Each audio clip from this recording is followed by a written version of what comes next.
ಕೂಡ session court ನ ತೀರ್ಪನ್ನು ಎತ್ತಿ ಹಿಡಿದು ಆತನಿಗೆ ಮರಣದಂಡನೆ ಶಿಕ್ಷೆ ವಿಧಿಸುತ್ತೆ.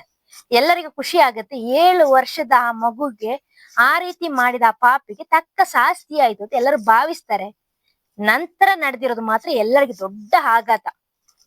ನಮ್ಮ ಸುಪ್ರೀಂ ಕೋರ್ಟ್ ಆತನನ್ನು ನೀನು ಆರೋಪಿ ಅಲ್ಲ, ನಿನ್ನ ವಿರುದ್ಧ ಯಾವುದೇ ಒಂದು ಪ್ರಮುಖ ಸಾಕ್ಷಿಗಳು ಸಿಗದಿರುವ ಕಾರಣ ನೀನು ಈ ಕೇಸಿನಲ್ಲಿ ಆರೋಪಿ ಅಲ್ಲ ಅಂತ ಆತನ ಬಂಧ ಮುಕ್ತಗೊಳಿಸಿದೆ. ಆತ ಎಲ್ಲಾ ಒಂದು ಎವಿಡೆನ್ಸ್ ನ ಬೇಗ ಬೇಗ ಮಾಡಿದ್ರೆ ಈ ಕೇಸ್ ಇವತ್ತು ಸೋಲ್ತಿರ್ಲಿಲ್ಲ. ಇಲ್ಲಿ ಆರೋಪಿ ವಿರುದ್ಧ ಪ್ರಮುಖ ಸಾಕ್ಷಿಗಳು ಸಿಗ್ತಾ ಇಲ್ಲ. ಯಾಕೆಂದ್ರೆ ಇಷ್ಟು ಡಿಲೇ ಮಾಡಿದ್ದಾರೆ. ಸೆಮೆನ್ ಕಲೆಕ್ಟ್ ಮಾಡಿ ಅದಾದ ನಂತರ 1 ತಿಂಗಳ ನಂತರ ಬ್ಲಡ್ ಸ್ಯಾಂಪಲ್ ಕಲೆಕ್ಟ್ ಮಾಡಿದ್ದಾರೆ. ಅದಾದ ಮೇಲೆ ಆ ಸುಪ್ರೀಂ ಕೋರ್ಟ್ ಇನ್ನೊಂದು ಅಂಶ ಹೇಳುತ್ತೆ, ವೈಲೇಷನ್ ಆಫ್ ಟ್ರಯಲ್ ಅಂತ, ಅಂದ್ರೆ ಫೇರ್ ಟ್ರಯಲ್ ಅಂತ. ವೈಲೇಷನ್ ಆಫ್ ಫೇರ್ ಟ್ರಯಲ್ ಅಂದ್ರೆ ಯಾವುದೇ ಆರೋಪಿ ಆಗಿರ್ಲಿ ಅವನಿಗೆ ಸಮೇತ ಒಂದು ವಕೀಲ್ನ ನೀಡ್ಬೇಕು ಅವನ ಪರ ವಾದ ಮಾಡಕ್ಕೆ. ಅದ್ ಸರ್ಕಾರಿ ವಕೀಲ್ನ ನೇಮಿಸ್ತಾರೆ ಈ ರೀತಿ ಯಾರು ವಾದಿಸಕ್ಕೆ ಬರದೇ ಇದ್ರೆ. ಆದ್ರೆ ಈತ ಅರೆಸ್ಟ್ ಆದಾಗ ಅದು ಯಾವ್ದು ನಡೆದಿಲ್ಲ ಅಂತ ಹೇಳ್ತಾರೆ. ಯಾಕೆಂದ್ರೆ ಚಾರ್ಜ್ ಶೀಟ್ ಫೈಲ್ಡ್ ಆಗಿರೋದು ಆಗಸ್ಟ್ 17, 2017 ಈತನ ವಿರುದ್ಧ. ನಂತರ ಆ ಚಾರ್ಜಸ್ ಹಾಕಿದ್ದವನ ವಿರುದ್ಧ ಅಕ್ಟೋಬರ್ 24. ಅದಾಗಿ 2017 ಡಿಸೆಂಬರ್ 13 ಈತನ ಪರ ವಕೀಲರನ್ನ ನೇಮಕ ಮಾಡಲಾಗುತ್ತೆ. ಮೊದಲಿಗೆ ಯಾವುದೇ ಒಂದು ವಕೀಲರನ್ನ ಈತನ ಪರ ವಾದಿಸಲು ನೇಮಕ ಮಾಡಲಾಗಲ್ಲ. ಈತನಿಗೆ ಮರಣದಂಡನೆ ಶಿಕ್ಷೆ ನೀಡಿದೆ ಏನೋ ತೀರ್ಪು ಬಂದ ಮೇಲೆ ಅಷ್ಟೇ ಈತನ ಪರ ವಾದಿಸಕ್ಕೆ ವಕೀಲರನ್ನು ನೇಮಿಸಲಾಗಿದೆ. 7 ವರ್ಷದ ಹೆಣ್ಮಗುವನ್ನು ಕಿತ್ತು ತಿಂದ ಆರೋಪಿ ಸ್ಥಾನದಲ್ಲಿ ಇದ್ದ ಈ ದಶವಂತನನ್ನು ಸುಪ್ರೀಂ ಕೋರ್ಟ್ ನೀನು ದೋಷಿ ಅಲ್ಲ ಅಂತೇಳಿ ಫ್ರೀ ಬಿಡುತ್ತಲ್ಲ. ಆದ್ರೆ ಆತನ ತಂದೆ, ದಶವಂತ್ ತಂದೆ, ತಮ್ಮ ಮಗನ ಬಗ್ಗೆ ಕೆಲವೊಂದು ಅಂಶಗಳನ್ನ ಹೇಳಿದ್ದಾರೆ. ಅದರ ಬಗ್ಗೆ ಕೇಳುವಾಗ ಈತನಿಗೆ ಒಂದು ಕ್ರಿಮಿನಲ್ ಹಿಸ್ಟ್ರಿ ಇರೋದಂತೂ ಪಕ್ಕ. ಯಾಕೆಂದ್ರೆ ಅವನ ಒಂದು ಬಯೋಡಾಟಾನೇ ಹಾಗೆ ಇದೆ. ಹಾಗೆಲ್ಲ ಇದ್ದ ಮೇಲೆ ಸಮೇತ ಆತ ಈಗ ದೋಷಿ ಅಲ್ಲ. ಆತನ ತಂದೆ ಹೇಳ್ತಾರೆ, ಈ ಘಟನೆ ನಡೆದು ದಶವಂತನ ಅರೆಸ್ಟ್ ಮಾಡಲಾಗುತ್ತೆ. ಅರೆಸ್ಟ್ ಮಾಡಿ ಜೈಲಿನಲ್ಲಿದ್ದಾಗ ಇವ್ರು ನೋಡಕ್ ಹೋಗ್ತಾರೆ. ಅವರಿಗೆ ಮಗ ಎಂಬ ಮಮಕಾರ ಇದ್ದೇ ಇರುತ್ತಲ್ಲ. ಅವನ್ ಹೇಳ್ತಾನೆ, ಡ್ಯಾಡಿ ಈ ತಪ್ಪು ನಾ ಮಾಡಿಲ್ಲ, ನಾನಲ್ಲ ಅಂತ. ಇವ್ರಿಗೆ ಕೂಡ ಅಯ್ಯೋ ಪಾಪ ಅನಿಸುತ್ತೆ.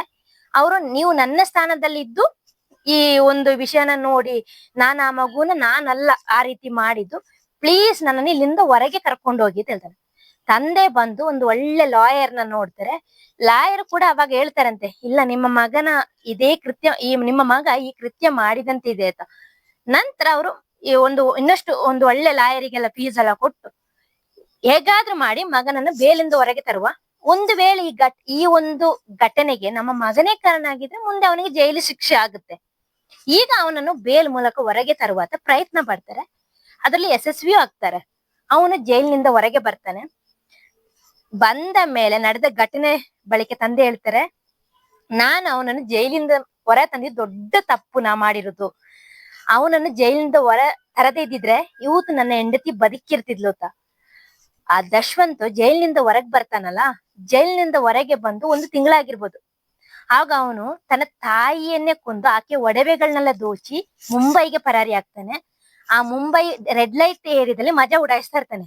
ಅಲ್ಲಿಂದ ಪೊಲೀಸರು ಮತ್ತೆ ಬಂಧಿಸಿ ಅವನನ್ನು ಜೈಲಿಗೆ ಕರೆತರೋದು. ನಂತರ ಕೆಲವೊಂದು ಹಿಂದೆ ನಡೆದಿರುವ ಕೆಲವೊಂದು ಘಟನೆಗಳ ಬಗ್ಗೆ ತಂದೆ ಹೇಳ್ತಾರೆ. ಅವನು ಚಿಕ್ಕದ್ರಿಂದಲೂ ಸ್ವಲ್ಪ ಒಂಥರ ಮಿಸ್ಬಿಹೇವ್ ಇತ್ತಂತೆ. ಸ್ಕೂಲಲ್ಲೂ ಕೆಲವೊಂದು ಗಲಾಟೆಗಳಾಗಿ 2 ಸ್ಕೂಲ್ ಕೂಡ ಒಂದು ಚೇಂಜ್ ಮಾಡಿದ್ರು. ಒಮ್ಮೆ ತಂದೆ ಅವನಿಗೆ ತುಂಬಾ ಹೊಡೆದಾಗ ಅವನಿಗೆ ಮೂರ್ಛೆ ರೋಗ ಬಂದಂತೆ ಆಯ್ತು. ಆವಾಗ ತಂದೆ ಡಿಸೈಡ್ ಮಾಡಿದ್ರು, ಯಾಕೆ ಈ ರೀತಿ ಹೊಡಿಯೋದು, ಮನೆಯವರೆಲ್ಲ ಹೇಳಿದ್ರಂತ, ಇನ್ನು ಹೊಡಿಬೇಡಿ, ಮಗನ ಪ್ರೀತಿಯಿಂದ ಬುದ್ಧಿ ಕಲಿಸಿ ಅಂತ. ಇವರು ಕೂಡ ಅಷ್ಟೇ ಏನು ಹೇಳ್ತಿರ್ಲಿಲ್ಲ, ಮಗನ ಆದಷ್ಟು ಸಿಗ್ಗಕ್ಕೆ ನೋಡ್ತಾ ಇದ್ರು. ಅದಾಗಿ ಅವನ ಕೆಲ್ಸಕ್ಕೆ ಸೇರಿದ ಮೇಲೆ ಅವನಿಗೆ ಒಂದು 12th ಓದು ಹುಡುಗಿ ಜೊತೆ ಲವ್ ಆಗತ್ತಂತೆ. ಅದು ಮೊದಲ ಪೊಲೀಸ್ ಕೇಸ್ ಅವನ ಮೇಲೆ ಬರೋದು. ಅದು ದೊಡ್ಡ ಕೇಸ್ ಆಗಿರಲ್ಲ. ಅವರು 12th ಓದಿರುವ ಹುಡುಗಿ ಈ ರೀತಿ ಲವ್ ಅಲ್ಲಿ ಬಿದ್ದಾಗ ಅವಳ ಮನೆಯವರು ಹೋಗ್ಬಿಟ್ಟು ಪೊಲೀಸ್ ಕಂಪ್ಲೇಂಟ್ ಮಾಡ್ತಾರೆ. ಇವ್ರನ್ನ ಕೂಡ ಕರೆಸ್ತಾರೆ. ಅಲ್ಲಿ ಒಂದು ಪೊಲೀಸರು ಬುದ್ಧಿವಾದ ಹೇಳ್ತಾರಂತೆ, ಅಂದ್ರೆ ನೀನಿನ್ನೂ ಚಿಕ್ಕ ಹುಡುಗಿ, ಓದಿ ಮುಂದೆ ಏನೋ ದೊಡ್ಡವಳಾದ ಮೇಲೆ ಒಂದು ಒಳ್ಳೆ ಕೆಲ್ಸಕ್ಕೆ ಸೇರಿದ ಮೇಲೆ ಈ ಬಗ್ಗೆ ಪ್ರೀತಿ ಪ್ರೇಮ ಎಲ್ಲ ಯೋಚಿಸುತ್ತ. ಅವರಿಬ್ಬರಿಗೆ ಮ್ಯೂಚುವಲ್ ಲವ್ ಇತ್ತು. ನಂತರ ಇವನು ಕೂಡ ಆ ವಿಷಯ ಬಿಟ್ಟು ಬಿಡ್ತಾನೆ. ನಂತರ ಅವಳ ಹಿಂದೆ ಹೋಗೋದೆಲ್ಲ ಮಾಡೋದಿಲ್ಲ. ಅದಾದ ನಂತರ ಇವನೊಂದು ಇದಕ್ಕೆ ಒಂದು ಆಟ ಆಡಕ್ಕೆ ಹೋಗ್ತಿದ್ದ. ಅಲ್ಲಿಂದ ಅವನು ಬೈಕ್ ಕಳವು ಮಾಡಿ ತರ್ತಾನೆ. ಅಲ್ಲಿ ಅವ್ರ ಹುಡುಗರು ಬಂದು ಈತ ನನ್ನ ಬೈಕ್ ಕದ್ದು ತಂದ ಅಂದಕ್ಕೆ ಇವ್ನು ಹೇಳ್ತಾನೆ, ಇಲ್ಲ ಡ್ಯಾಡಿ ನಾನು ಬೈಕ್ ಕದ್ದು ತಂದಿದ್ದಲ್ಲ, ಅವ್ರು ನನ್ನ ಏನೋ ಹೇಳಿದ್ರು ಅದಕ್ಕೆ ಕೋಪದಲ್ಲಿ ಹೊಡೆದು ಅವರ ಬೈಕ್ ನ ತಂದೆ ಅದು ನಿಜಾತ ಒಂಥರ ನಂಬಿ ಬಿಡ್ತಾರೆ. ಅದಾದ್ಮೇಲೆ ಯಾಕೆ ನನ್ನ ಮಗನಿಗೆ ಅವರಿವರ ಮಾತು ಕೇಳೋದು ತಿಳಿ ಒಂದು ಹೊಸ ಬೈಕ್ ಕೊಡಿಸ್ತಾರೆ. ಆ ಬೈಕ್ ಕೊಡಿಸಿದ ಮೇಲೆ ಎಷ್ಟು ಫಾಸ್ಟ್ ಆಗಿ ಹೋಗ್ತಿದ್ದ ಅಂದ್ರೆ ಇವ್ರಿಗೆ ದೊಡ್ಡ ತಲೆನೋವಾಯ್ತಂತೆ. ಅಲ್ಲಿ ಇಲ್ಲಿ ಹೋಗಿ ಕುಟ್ಟೋದು ಮಾಡೋದೆಲ್ಲ ಮಾಡ್ತಾ ಇದ್ದ. ಅದ್ರ ಬಗ್ಗೆನೂ ಬುದ್ಧಿ ಹೇಳ್ತಾರೆ.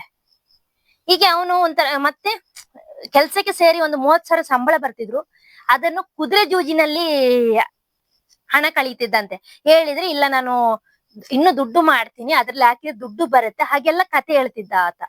ಅಂದ್ರೆ ಇವನ ಹಿಸ್ಟ್ರಿನೇ ಸರಿ ಇಲ್ಲ, ಇವನ ಬಯೋಡಾಟಾನೇ ಸರಿ ಇಲ್ಲ. ಇಷ್ಟೆಲ್ಲ ಇದ್ದಾಗ ಆತ ಈ ಒಂದು ಕೃತ್ಯ ಮಾಡಿರಕ್ಕೆ ಚಾನ್ಸ್ ಇದೆ, ತುಂಬಾನೇ ಇದೆ. ಆದ್ರೆ ಯಾವುದೇ ಸಾಕ್ಷಿಗಳಿಲ್ಲ. ಆತ ಅವನು ಕೂಡ ಇದು ನನ್ನ ಬಗ್ಗೆ ಯಾರೋ ಮಾಡಿದ ಪಿತೂರಿ ಅಂತ ಹೇಳ್ತಿದ್ದಾನೆ. ಸುಪ್ರೀಂ ಕೋರ್ಟ್ ಕೂಡ ಆತನಿಗೆ ನೀನು ದೋಷಿ ಅಲ್ಲ ಆತ ಹೊರ ಬಿಡ್ಲಾಗಿದೆ.